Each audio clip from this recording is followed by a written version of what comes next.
banyak jokes yang mengatakan kalau filsafat diisi oleh orang-orang gila. Ini gila itu gimana sih? Aku tuh penasaran. Gilanya tuh apa gitu.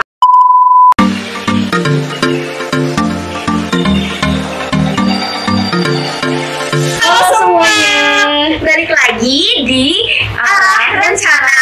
Nah, pada kesempatan kali ini sesuai dengan judul videonya, kita akan ngebahas tentang jurusan apa sih? Apa yo, tebak-tebak. Udah tahu dong, kan di judul udah ada. Kita bakal ngebahas tentang jurusan filsafat karena banyak banget di luar sana teman-teman yang penasaran nih sama jurusan ini. Terus banyak juga simpang siur pertanyaan-pertanyaan tentang jurusan filsafat. Benar nggak sih filsafat itu mempelajari A? Benar nggak sih filsafat mempelajari B? Benar nggak sih kalau kita masuk ke jurusan filsafat itu kita akan menjadi sosok seperti C gitu? Nah, Oke. untuk menjawab rasa penasaran teman-teman semua nih, aku sudah mendatangkan langsung narasumber kita dari jurusan filsafat. Fitri bisa kenalan sendiri ya, nama, kuliah di mana, terus sekarang semester berapa? Oke, halo teman-teman semuanya. Perkenalkan, nama aku Nur Amalia Fitri, biasanya dipanggil Fitri, dari Fakultas Filsafat angkatan tahun 2019 Universitas Gadjah Mada. Gitu nih kan. Pertanyaan yang sering dilontarkan ke anak-anak filsafat, kamu ateis atau bukan? Kita jawab nanti ya. Kita jawab nanti. Nah, aku penasaran, apa sih yang melandasi kamu kok akhirnya kamu pengen untuk ngambil ke jurusan ini? Oke, sebenarnya pertanyaan ini tuh sedang proses untuk aku jawab dan aku teliti ke belakang kenapa bisa masuk itu. Aduh, jawabannya beda ya kalau anak filsafat. Oh gitu ya. Oke. Jadi karena dulu tuh aku suka banyak hal ya, aku suka politik dan aku sering diskusi tentang sejarah sama bapak.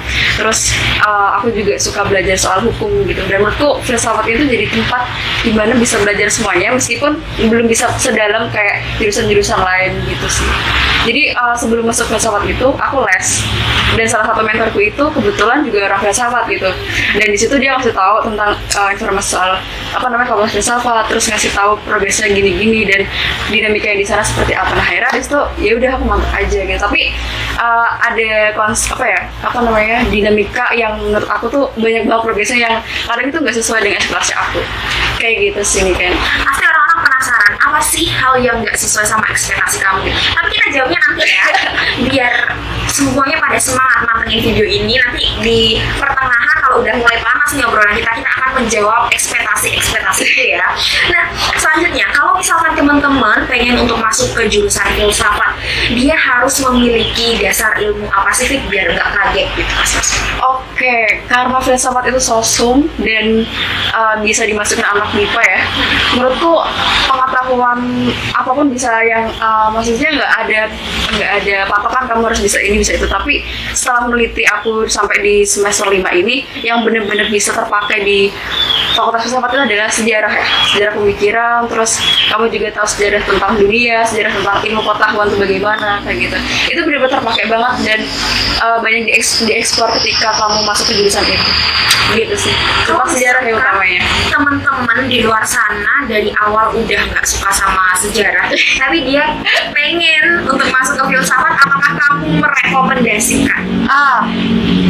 Sebenarnya tidak ada patokan kamu harus bisa sejarah sih, tapi yang penting kamu di situ benar-benar mau untuk berproses aja gitu sih. Itu yang terpenting ya teman-teman.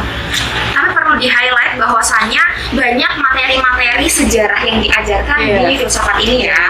Oke, itu biar nggak kaget juga.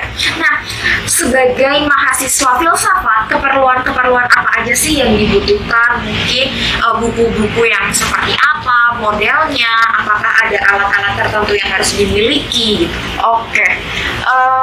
Pastinya buku ya, entah itu buku mata kuliah yang benar-benar harus terpakai saat di jurusan, ataupun buku-buku yang di luar mata kuliah tapi itu ada tentang filsafatnya gitu, kayak novel misal Dunia Sophie, Dunia Ana. Itu benar-benar membantu banget ketika kamu masuk di semester 1 gitu, kayak udah tahu gambarnya seperti ini gitu. Itu sih buku. Terus abis itu kalau misalkan kamu punya Kindle, alat elektronik yang kayak tab gitu, itu bisa membantu kamu banget untuk belajar atau membaca PDF yang lebih enak gitu daripada kamu baca di laptop ataupun di HP gitu sih. Kayak gitu. Karena memang jurusan filsafat ini tuh dituntut untuk suka baca ya. Iya, benar-benar suka baca, suka diskusi, dan juga suka sama sesuatu hal yang baru. Itu yang penting banget sih. aku lihat nih anak-anak sosum itu teman-teman, kebanyakan apa yang dimiliki masing-masing mahasiswa meskipun mereka berada di satu jurusan yang sama itu tuh ilmunya beda-beda karena tergantung sama kemauan kita untuk belajar sendiri. Jadi dosen itu mengarahkan materi yang mau kita pelajari itu mungkin tentang A, B, C, tapi semuanya dikembalikan lagi ke kita. Apakah kita mau explore buku-buku yang lain untuk dibaca atau stuck sama apa yang disampaikan dosen. Kalau di filsafat nih, bener nggak sih kayak gitu? Mostly kayaknya sama deh, hampir sama semua. Jadi dosen cuma ngasih rambu-rambu, kamu belajar ini. Nanti ketika kamu ngerasa deh di semester 3, semester 4 itu teman-teman udah kayak explore. Bahkan ada yang dia nggak suka sama mata kuliah itu, tapi dia suka sama filsafat yang nggak ada di mata kuliah itu gitu. Jadi kadang itu yang jadi dilema. Dia nilainya tuh secara akademis tidak bagus, tapi dia bagus banget tuh di pelajaran filsafat lain yang itu nggak ada di fakultas. Kayak gitu. Jadi emang saking luasnya dan ya butuh treatment untuk bisa kita konsisten untuk belajar disesuai dengan mata kuliah di filsafat. Nah, saking luasnya filsafat itu ilmu apa aja sih Fit yang dipelajari? Waduh. Boleh membagikan cerita ke teman-teman ya, per semester itu apa yang dipelajari? Oke, ini sebenarnya agak sedikit bingung ya karena kita ngasih taunya ke orang awam gitu. Kalau di semester 1 dan semester 2 itu dia lebih belajar soal sejarah pemikirannya, terus asas-asas filsafat, terus kayak gimana sih kiat-kiat untuk bisa berpikir secara filsafati gitu. Nanti semester 3, semester 4 itu udah mulai kepada tiga cabang filsafat yang itu nanti akan dieksplor ke konsentrasi. Ada metafisika, ada aksiologi, dan juga ada epistemologi. Jadi emang sih teman-teman kalau ngerasa semester 3, semester 4 itu semesternya benar-benar berat banget gitu karena 3 hal itu tuh benar-benar harus dikuasai dengan baik dan itu memang cukup berat dan astrok kayak gitu. Nanti kalau semester 5 itu udah mulai menjurus ke konsentrasi kayak gitu. Terus semester 6, semester 7 itu udah masuk ke menuju skripsi dan itu udah udah pembelajaran udah study case gitu ya. Sebelumnya kan cuma teori doang kayak gitu sih dinamikanya. Oke, mungkin boleh dikasih tahu ke teman-teman semua gambaran yang dipelajari tadi kan udah ada metafisika, terus filsafat B, C, D dan sebagainya ya. Bisa lebih diceritakan lagi nih masing-masing perbedaan itu ngapain aja sih sebenarnya? Oke, sebenarnya aku agak sedikit lupa ya. Kalau misalkan nanti teman-teman ada yang tahu bisa langsung dikoreksi aja di kolom komentar gitu. Kalau metafisika itu kita belajar tentang ada sesuatu jadi kita kayak ibaratnya mempelajari apa sih itu ada gitu, terus kenapa itu bisa ada dan sebagainya gitu. Jadi intinya tentang being. Kalau aksiologi dia tentang lebih ke filsafat nilai kayak etika dan sebagainya kayak gitu. Kenapa itu bisa disebut benar, kenapa salah dan sebagainya. Terus kalau epistemologi lebih ke metode kenapa ilmu itu bisa ada. Jadi kayak alatnya gitu. Sampai sini bener nggak? Nggak. Aku ya. sedikit kayak gitu ya teman-teman. Kayak gitu. Pertama kita ngomongin tentang filsafat metafisika dulu ya, karena sepertinya filsafat ini tuh banyak banget pertanyaan orang-orang di luar sana. Jadi perlu kita kupas nih satu persatu. Aduh bahaya nih. Metafisika itu kan mempertanyakan kenapa sesuatu ada. Apakah ada batasan-batasan apa aja yang dipertanyakan, atau semua hal yang ada di dunia ini dipertanyakan? Kalau dalam jurusan pasti ada batasannya ya. Misalnya apa itu ada, apa itu tidak ada, kenapa harus ada, terus kenapa sesuatu ini bisa dikatakan ada. Semacam itu pertanyaan dan kita menjawabnya seperti itu. Lalu ada tokoh-tokoh juga yang mempelajari atau benar-benar fokus di situ. Jadi kayak kita mempelajari tokoh yang memang itu menceritakan soal itu gitu. Jadi metafisika itu lebih ke meta itu sebelum fisika fisik gitu. Jadi kita mempelajari sebelum yang adanya fisik. Ibaratnya kalau bahasa muda kayak gaib gitu loh. Something kita bahas soal itu gitu. Jadi itu sih bahasanya sejauh rasional yang kita tempuh atau kita capai itu bisa, ya udah kita bahas di situ. Tapi kalau secara rincinya aku lupa ya seperti apa ya gitu karena terlalu banyak sekali. Nah, implementasi metafisika itu apakah dia terbatas hanya benda-benda yang ada, misalkan kayak manusia, kenapa manusia itu ada, terus atau dia tuh udah masuk ke benda-benda gitu loh. Paham gak sih pertanyaanku? Jadi kayak kenapa kita harus menciptakan porsi, kenapa kita harus menciptakan meja, yang benda-benda yang itu dikonstruk manusia, atau memang alam. Jadi apa yang sudah ada di alam dipertanyakan, kenapa ada pohon, kenapa ada manusia, atau semua hal itu tuh dipertanyakan juga? Kalau yang aku pelajarin tentang metafisika itu lebih ke gimana cara kita bisa memperkuat suatu ide. Karena ide, misalnya kita memikirkan suatu kursi gitu, tapi di ide atau metafisika kita kursi itu seperti ini, tapi secara bentuknya belum ada gitu. Jadi lebih ke memperkuat apa yang kita pikirkan, kemudian kita bisa menciptakan itu menjadi suatu fisik gitu. Kalau aku nangkapnya kayak gitu ya. Jadi kegunaan atau manfaatnya kenapa kita harus belajar metafisika itu sih. Berarti pemahaman masing-masing orang di sini bisa beda dong? Bisa beda dan bisa salah, dan juga bisa bisa dia tidak sesuai dengan apa yang distandarkan dalam jurusan gitu sih. Jadi ya itu prosesnya emang naik turun gitu sih kan. Nah selanjutnya nih, tadi kan kita udah bahas metafisika, terus yang kedua tentang aksiologi atau tentang filsafat nilai. Boleh dong dijelasin cakupannya filsafat nilai itu ngebahas tentang apa aja sih? Oke, filsafat nilai itu lebih mudahnya kayak etika, moral, dan di situ kita mempertanyakan atau mempelajari etika tuh seperti apa, dan bisa dikatakan benar seperti apa, bisa dikatakan salah seperti apa gitu. Tapi kalau misalkan udah masuk ke konsentrasi, dia lebih spesifik. Kita bisa belajar ke semua jurusan, misalnya etika biomedis, etika jurnalistik, etika psikologi dan sebagainya kayak gitu. Jadi lebih ke bagaimana kita atau mempertimbangkan sesuatu itu secara baik atau buruk kayak gitu sih. Nah untuk mencari validasi baik atau buruknya itu tuh apakah dari proses mahasiswa eksplor sendiri terus nanti kita ungkapkan kepada dosen, atau sebenarnya dosen itu udah punya standar yang kayak gini loh para mahasiswa, ini yang baik, ini yang buruk gitu? Itu benar-benar substantif banget ya. Kalau misalkan soal standar itu sebenarnya tergantung kita mau pakai pemikirannya siapa gitu.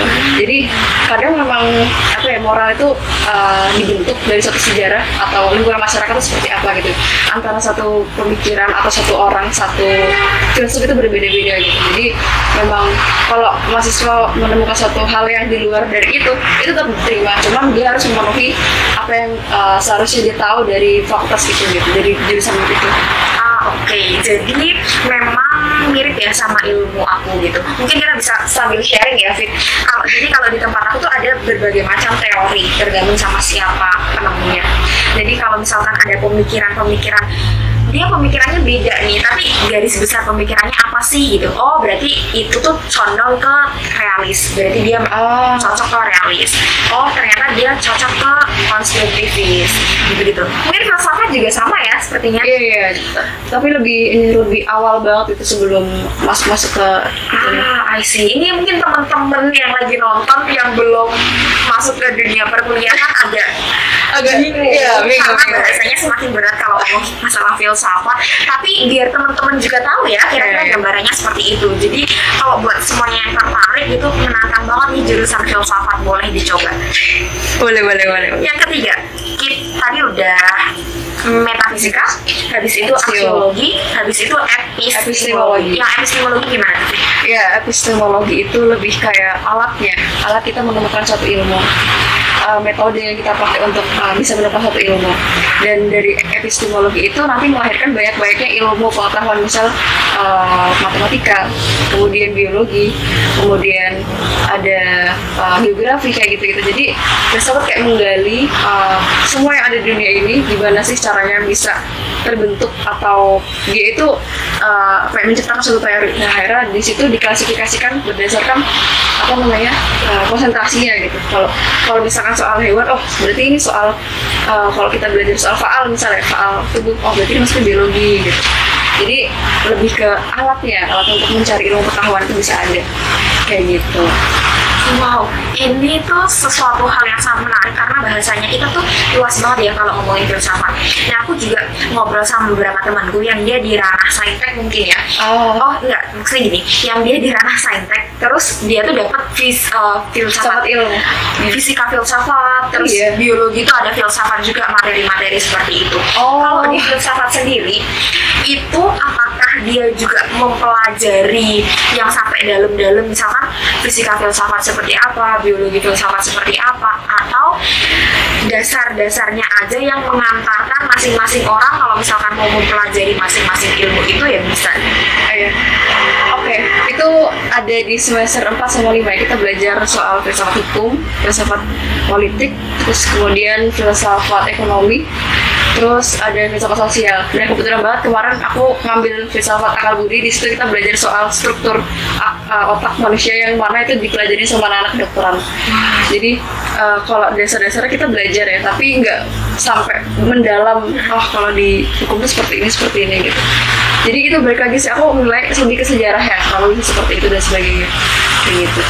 Berarti juga mahasiswa filsafat itu balik lagi ke masing-masing konsentrasi yang dia pilih ya? Iya betul banget, konsentrasi. Kita punya konsentrasi 4. Apa aja tuh? Oh iya, yang pertama ada IPTEK, ilmu pengetahuan dan teknologi. Terus yang kedua ada RND, religi dan budaya. Terus yang ketiga ada etika. Yang keempat ada sosial dan politik. Boleh dong Fit dijelasin per masing-masingnya, ini semakin penasaran nih. Dari mana dulu nih? Dari IPTEK. IPTEK, oke. IPTEK ini kalau dalam kuantitasnya ya, dia paling sedikit karena paling susah dan paling berat. Itu biasanya diikutin sama orang-orang yang mereka suka keilmuan soal filsafat yang benar-benar substansinya gitu. Terus kalau yang sosial dan politik biasanya diikutin sama anak-anak organisatoris kayak gitu, prestatif, lomba-lomba dan sebagainya gitu. Di situ paling urutan kedua atau ketiga ya dari apa namanya urutannya keempat itu tadi. Kalau filsafat etika, dia belajar itu tadi aksiologi secara dalam-dalamnya gitu. Dia belajar etika biomedis, jurnalistik dan sebagainya kayak gitu. Terus kalau yang satu lagi tadi RNB, religi dan budaya, dia belajar soal agama itu pasti, kemudian budaya, tapi budaya itu juga ada klasifikasinya, ada yang barat, timur, terus kemudian agama juga diklasifikasikan agama wahyu, terus agama buatan manusia dan sebagainya kayak gitu. Keren banget, ternyata banyak banget yang dipelajari. Sebelumnya aku harusnya nanya ini di awal ya, tapi lupa. Sebenarnya filsafat itu ilmu yang mempelajari tentang apa sih? Oh my god. Secara kata dasarnya kali ya, filosofi. Orang yang sangat menyukai kebijaksanaan gitu. Jadi kamu belajar apapun, tapi kalau kamu punya metode atau belajar secara filsafati, itu kamu udah masuk belajar filsafat gitu. Jadi belajar apapun yang ada di dunia ini gitu. Cuma kalau di jurusan filsafat memang ada ketentuannya, ada standar-standarnya, ada mata kuliahnya yang harus pelajari kayak gitu nih kan. Soalnya beda juga antara filsafat UGM dengan filsafat UI. Kenapa? Bedanya di mana? Mungkin biar teman-teman juga bisa tahu. Kalau UI itu dia lebih condong ke filsafat barat kayak Aristotelian dan sebagainya. Kalau filsafat UGM dia memang diadopsi atau disetting ya untuk mempelajari filsafat Nusantara. Jadi sangat Pancasialis gitu lah. Jadi lebih ke timur gitu sih kan. Gitu. Jadi jangan bimbang kalau misalkan mau milih yang mana ya, karena memang beda sih. Ada benang merahnya nggak tuh antara filsafat barat sama filsafat timur? Benang merah apa nih? Benang merah dari kedua ilmu itu, atau memang itu kedua ilmu yang terpisah? Jadi filsafat timur punya kiblat sendiri, filsafat barat punya kiblat sendiri. Jadi kalau misalkan kamu masuk ke filsafat UI sama kamu masuk ke filsafat UGM, itu pasti beda apa yang kamu pahami, atau ada benang merah tetepan gitu? Oke, kalau aku belajarnya, aku bicara soal filsafat barat sama timur aja ya. Kalau filsafat timur itu dia lebih ke percaya pada suatu hal yang adikodrati, kayak agama, terus percaya hal mistik kayak gitu. Tapi itu terbantahkan sama filsafat barat. Ya, dia lebih ke positivisme gitu.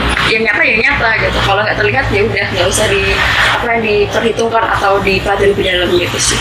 Jadi kalau di barat dia cenderung menolak atau menyingkirkan soal agama, adikodrati dan sebagainya gitu. Kekuatan-kekuatan itu tuh kayak tidak penting atau bukan tidak penting, lebih ke memang tidak ya, karena ada itu tadi nilai-nilai lain yang lebih diutamakan. Iya bener sih, karena aku juga sendiri belajarnya perbedaan antara timur sama barat. Kalau yang barat emang cenderung melihat apa yang saat ini ada yang dianggap sudah tidak relevan dengan kehidupan saat ini ya sudah gitu.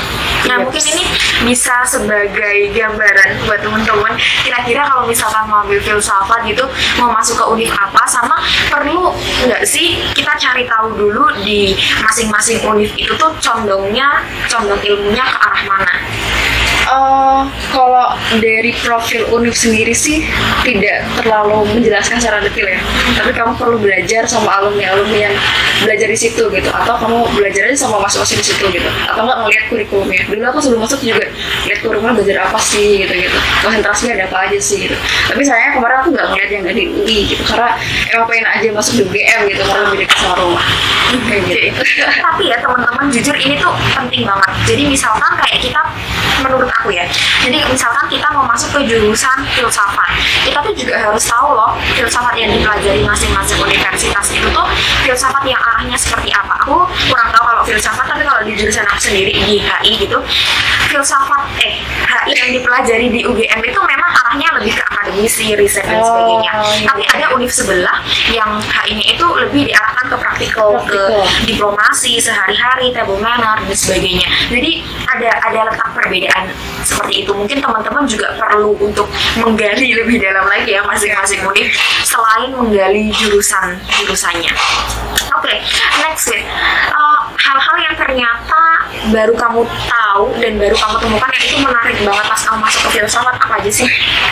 Kayak jatuh gitu ya, budaya dan sebagainya atau gimana? Boleh apapun gitu.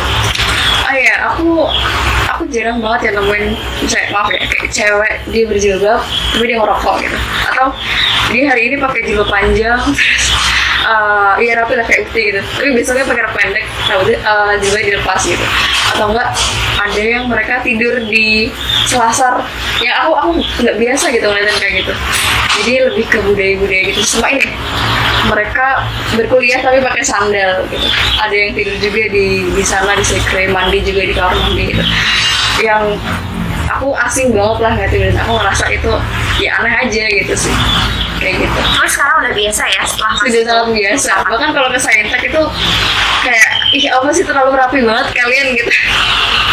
Anak-anak semua bisa kayak gitu sih. Bener nih, ini tuh gambaran juga nih mungkin buat teman-teman semua ketika kuliah, meskipun dalam satu univ ya, tapi kalau misalkan univ yang negeri gitu biasanya memang peraturannya tuh kembali ke masing-masing fakultas gitu. Jadi ada fakultas yang dia mengharuskan untuk rapi, pakai sepatu dan sebagainya. Ada yang fakultas memberikan kebebasan mahasiswa untuk berekspresi. Jadi mau pakai kaos, mau pakai sandal jepit, atau bahkan mau pakai baju adat mana setiap hari boleh banget. Karena temanku tuh ada yang kayak gitu, dia pengen explore baju adat ketika di kampus, berangkatnya pakai baju adat gitu. It's okay. Kita di Visipol, kalau aku di Visipol menerima itu gitu. Itu bukan menjadi suatu masalah karena memberikan ruang bagi mahasiswa untuk berekspresi. Selanjutnya, filsafat yang sangat-sangat kamu senangi itu ilmu tentang apa, Vin? Ya, aku sebenarnya lagi bimbang ya mau masuk R&D atau sospol, karena basicnya aku memang anak-anak organisasi banget kan ya, dan ya suka sama dunia politik kayak gitu sebenarnya. Jadi filsafat sosial sama filsafat politik. Nah selanjutnya aku penasaran banget, prospek kerja di jurusan filsafat itu apa aja sih, Vin? Soalnya ya aku dengar dari temanku anak filsafat juga, dia bilangnya gini, dosenku bilang kamu harus siap ketika lulus jadi pengangguran. Bener gak sih? Oh iya bener-bener, itu Pak Farid yang bilang. Aku ingat banget waktu jadi maba ada kelas atau kuliah asal filsafat, dia bener-bener bilang kayak gitu, dan menurut aku tuh kayak shock. Oh my god, ini salah jurusan deh kayaknya gitu.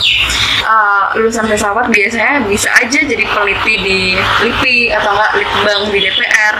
Kemarin juga kita dapat informasi ada yang jadi direktur juga di Pertamina, terus di Kompas, terus kemudian ada juga seniman banyak di Indonesia yang dari lulusan filsafat. Kayak tahu John Tobing nggak? Tahu. Iya, itu juga dari lulusan filsafat. Terus anak-anak mojok itu juga banyak juga dari filsafat. Mereka penulis buku dan sebagainya kayak gitu. Dosen tuh ada pasti gitu guys. Nah buat teman-teman yang pengen yang dia pengen kuliah di filsafat terus akhirnya dapat di filsafat, tapi dia tuh lulusannya tuh pengen jadi atau pengen masuk ke instansi tertentu gitu ya, Vin? Apakah kamu menyarankan dia untuk punya bekal sendiri di luar kegiatan akademiknya?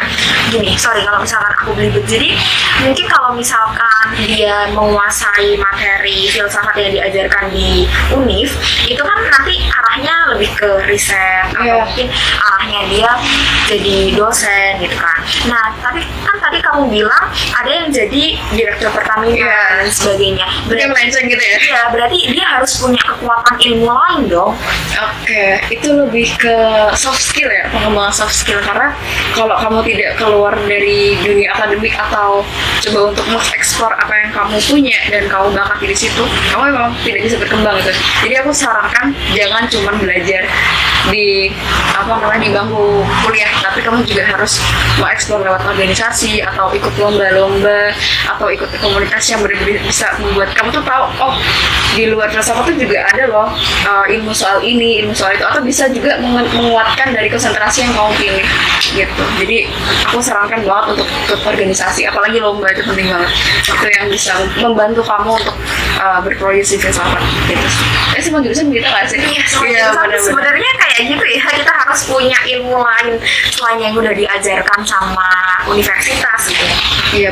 Nah, banyak jokes yang mengatakan kalau filsafat diisi oleh orang-orang gila. Ini gila itu gimana sih? Aku tuh penasaran. Gilanya tuh apa gitu? Apakah karena pemikirannya saking kerennya, saking yang orang-orang normal nggak sempet berpikir seperti itu jadi dianggap gila atau seperti apa? Ya itu suatu anggapan dari orang-orang gitu bahwa kita beda sama yang lain, akhirnya dibilang gila gitu. Mungkin kalau dibilang beda ketika dia bercampur dengan orang-orang di luar fakultas filsafat, tapi kalau di dalam ya udah kita sama-sama gila dan itu is okay gitu. Mungkin bedanya adalah kita lebih kayak radikal untuk mengungkapkan suatu pendapat gitu, atau ya jujur apa adanya berbicara soal ini, atau yang membuat orang lain bingung dan membuat kita dibilang gila itu adalah ketika kita mengungkapkan suatu opini tapi bahasanya itu bukan bahasa-bahasa nalar umum gitu loh. Jadi bilang, oh kamu gila, kamu jangan ngomong kayak gitu dong, itu bahasa kamu tinggi dan sebagainya. Dan itu pernah aku alami juga gitu, apalagi ketika berbaur sama anak LDF ya, itu sangat beda banget. Jadi kayak perlu penyesuaian, oh dia orangnya kayak gini dan banyak juga anak filsafat yang dia cenderung kayak independen dan circle-nya tuh sangat sangat berbeda-beda gitu loh. Gitu. Menarik ya kalau ngomongin masalah filsafat.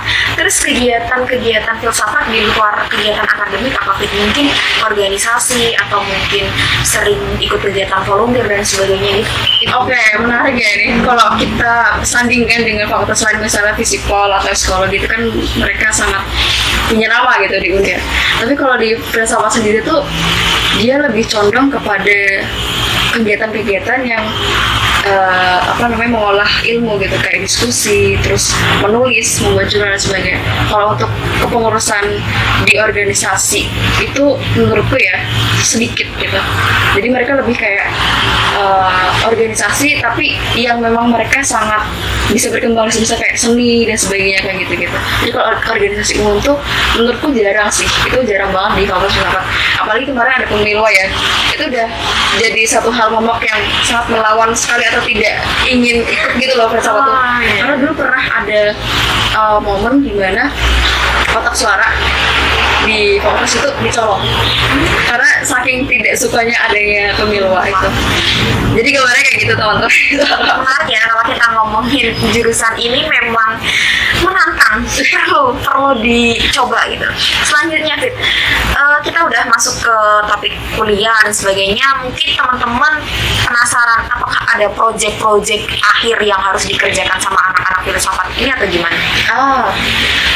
Kayak gimana tuh? Biasanya ada project nggak? Kalau di jurusan lain kan ada praktikum, kalau di jurusan kedokteran gigi mungkin dia kayak bikin gigi tiruan dan sebagainya. Kalau di filsafat enggak sih, kamu tuh terlalu freedom banget ya di filsafat ya. Setauku dulu di angkatan atas tuh ada KL tuh kuliah lapangan. Dulu sempat ke Bali, itu ada beberapa yang memang mereka minat dan akhirnya mereka berangkusan. Tapi aku kurang tahu kegiatannya seperti apa. Nah di masa pandemi ini belum tahu kabarnya kayak gimana. Mungkin akan ada ketika nanti offline gitu. Selain itu juga ada KKN ya seperti biasa gitu. KKN-nya ngapain tuh? Proker anak filsafat biasanya ngapain kalau KKN? Biasanya dia ngajar, terus juga buat diskusi atau lingkaran membaca, atau dia mengajar lah soal kependidikan kayak gitu. Terus selain KKN juga ada magang, tapi magang itu tidak di bawah atau tidak diinisiasi oleh fakultas, tapi mandiri. Cuman memang sangat disarankan untuk magang kayak gitu sih. Sama skripsi lah, bukan tugas akhir, skripsi. Biasanya kalau magang itu di mana anak-anak filsafat? Oke, kalau magang biasanya mereka ini agak sedikit mencela ya. Mereka biasa menempati di HR. Yang mana ranahnya anak-anak psiko ya? Iya, bener. Aku dapat cerita itu banyak banget dari kating-kating. Terus juga mereka ada yang di Litbang DPR, kayak jadi sekjennya atau kayak belajar dari sekjen di DPR gitu-gitu sih. Kebanyakan di DPR yang aku tahu kayak gitu. Selanjutnya, biasanya orang itu ngerasa salah jurusan ketika dia dapat penugasan. Kayak tugas banyak banget, tapi gue nggak paham sama tugas ini, salah jurusan deh. Kalau filsafat tugasnya ngapain aja? Oke. Tugasnya kalau kelompok biasalah presentasi ya. Presentasi buat makalah, paper, itu yang kelompok. Tentang apa biasanya? Tentang tugasnya itu, tentang mata kuliah itu. Biasanya ada study case-nya, terus ditinjau dari pemikiran ini seperti apa, terus standing position dari kelompok ini seperti apa gitu. Jadi boleh banget untuk tidak sama dengan teorinya gitu, atau kamu bisa ya explore dikit lah untuk menciptakan satu hal baru, something new dari teori itu. Kalau individu biasanya esai, itu aja sih. Boleh dong dikasih tahu 1 atau 2 judul esai atau paper atau presentasi kelompok biar teman-teman tuh ada gambaran kira-kira apa aja sih bahasanya. Oke, mau mata kuliah apa nih? Bebas. Yang menurut kamu itu tuh filsafat banget. Oke, tapi aku tidak bisa menjelaskan ya secara rinci karena bukan bagian itu gitu. Kemarin dapat filsafat teknologi, ada temanku yang ngambil judul apakah teknologi itu membuat dunia kedua. Soalnya kayak gitu.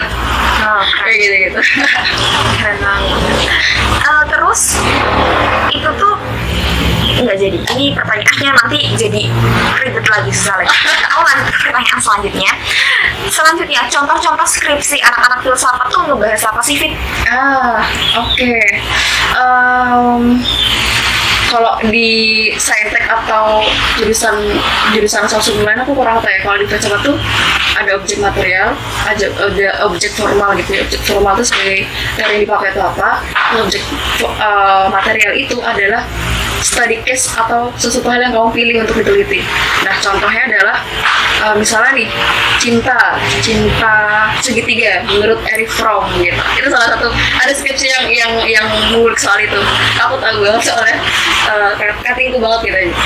Kayak gitu sih. Menarik ya. Nah, biasanya anak-anak filsafat ini kalau kuliah membutuhkan waktu berapa lama sih, Fit? Oke. Kalau menurut sejarah yang aku tahu ya, sebelum ada peraturan baru itu bisa sampai 7, 8, bahkan 9 gitu. Tapi tahun ya? Tahun ya teman-teman, bukan semester. Kalau semester mudah banget itu. Nah, secara normalnya itu kita diberi waktu 4 tahun secara lebih bagusnya gitu. Tapi juga banyak yang mereka lulus cepat, kayak 3,5 tahun atau bahkan 3,5 lebih berapa bulan gitu sih. Jadi menurutku ya, kalau untuk mau lulus cepat sih tetap bisa gitu sih. Asal memang dari awal masuk udah punya plan mau konsentrasi apa dan judulnya apa seperti apa. Kayak gitu. Kalau udah lulus dapat gelar apa? Nama gelar lengkap ya? Phil. Sarjana filsafat. Iya, jadi beda dari yang lain. Kalau di filsafat ini sebenarnya udah diarahkan kerja di institusi tertentu, atau mungkin anak-anak filsafat sendiri kayak udah punya mindset yang sama, misalkan lulusan filsafat bakal jadi apa gitu nggak sih? Kalau yang aku rasakan enggak sih, enggak ada patokan atau memang dosen-dosen tidak menggiring untuk kamu bisa kesini, bisa kesini. Nah, kamu pernah merasa salah jurusan nggak sih ambil ke filsafat ini? Oke. Salah jurusan, aku kurang suka ya diksi itu ya. Cuman mungkin yang dimaksudkan adalah punya keputusan untuk pindah gitu ya. Aku pernah pernah rasa itu ketika aku malas ngerjain suatu hal yang berkaitan dengan kuliah gitu. Jadi menurutku salah jurusan itu ketika kita nggak mau untuk mengeksplor apa yang kita hadapi saat itu juga gitu. Kalau pernah ngerasain, pernah banget kan, pernah banget, apalagi itu di pertengahan semester 3 itu merasa oh my god kayaknya aku harus move. Tapi nggak, kalau misalnya kamu pelajari atau pelan-pelan untuk menyelesaikan itu, kamu bisa oh something new kayak gini gitu, kayak gitu. Emang kata orang semester 3 dan semester 5 itu semester paling berat sih ya, masa-masa berat-beratnya antara lanjut apa nggak lanjut gitu ya, saking banyaknya tugas. Oke. Terus hal-hal yang ternyata itu nggak sesuai sama ekspektasimu, mungkin lebih ke materi ya, materi yang diajarkan. Materi mungkin metode ya, metode cara dosen untuk menyampaikan materi yang kadang aku expect-nya seperti ini, terus ternyata kok seperti ini gitu. Misal kayak ada suatu mata kuliah yang itu berat banget atau perlu konsentrasi yang sangat tinggi, atau mungkin karena akunya aja kali ya yang kurang bisa untuk memahami materi itu gitu. Jadi aku mikirnya oh di mata kuliah ini harus pakai metode misalnya diskusi secara dikelompokkan gitu, atau dibuat suatu apa namanya beberapa kali pertemuan yang itu memang harus dosen hadir gitu. Ternyata itu tuh nggak aku dapatkan atau aku rasakan gitu. Dosennya juga banyak yang kayak maaf ya agak sibuk gitu, akhirnya dilimpahkan secara mandiri kayak gitu. Terus materinya juga nggak bisa tersampaikan dengan baik kayak gitu sih. Itu ekspektasi yang kayaknya semua jurusan merasakan hal itu juga. Okay. Selanjutnya tipe orang yang seperti apa Fit yang cocok dan kamu rekomendasikan untuk masuk ke filsafat, dan seperti apa juga yang kira-kira aduh mending kamu cari jurusan yang lain deh. Oke. Aku sangat menyarankan kamu yang punya rasa ingin tahu tinggi tapi harus dibekali dengan mau belajar. Itu bisa banget untuk mencoba jurusan ini gitu. Tapi harus diingat ya, kalau orang-orang yang close mind masuk ke jurusan ini agak sedikit susah gitu, karena banyak banget hal-hal yang kamu pelajari dan menurut kamu itu liar gitu. Jadi aku sarankan itu tadi, kalau misalkan kamu punya yang demikian dan kamu ingin belajar banyak hal, kamu punya plan untuk masuk ke S2 atau S3 dan sebagainya, bisa banget coba. Terakhir, pesan yang ingin Siti sampaikan buat teman-teman di luar sana yang pengen masuk jurusan filsafat. Oke, jangan masuk filsafat. Apa ya? Aku sangat menyarankan bahwa kamu harus benar-benar serius, karena kalau kamu di tengah jalan itu akan buyar banget gitu. Terus yang kedua, di semester awal tolong banget untuk mantapkan, jangan terlalu ambis masuk organisasi, karena itu akan membuyarkan kamu ketika kamu di semester 3, 4, bahkan 5 gitu. Jadi kayak jangan melewatkan diskusi-diskusi yang itu sangat berharga banget ketika di kelas gitu. Itu sih. Jadi kamu harus benar-benar telaten, rutin, konsisten buat bisa belajar dari per-bab-babnya, karena kalau nggak kayak gitu akan kesusahan di semester selanjutnya. Benar banget, itu yang harus diperhatikan ya teman-teman semua. Thank you banget Fitri udah meluangkan waktu buat berbagi cerita, dan teman-teman lebih tercerahkan ya misalkan mau masuk ke filsafat itu materi apa aja sih yang dipelajari gitu. Nah buat teman-teman semua yang masih penasaran lagi, mungkin ada pertanyaan yang dari teman-teman yang kira-kira belum kita bahas di sini, boleh banget tulis di kolom komentar, atau misalkan pingin untuk mengetahui jurusan lain juga jangan lupa tulis di kolom komentar request jurusan kalian ya. Jangan lupa juga untuk like, comment, dan subscribe agar tidak ketinggalan setiap video-video dari Arah Rencana. Aku Niken dan aku Fitri, kami berdua pamit undur diri, sampai jumpa di video-video selanjutnya. Dadah.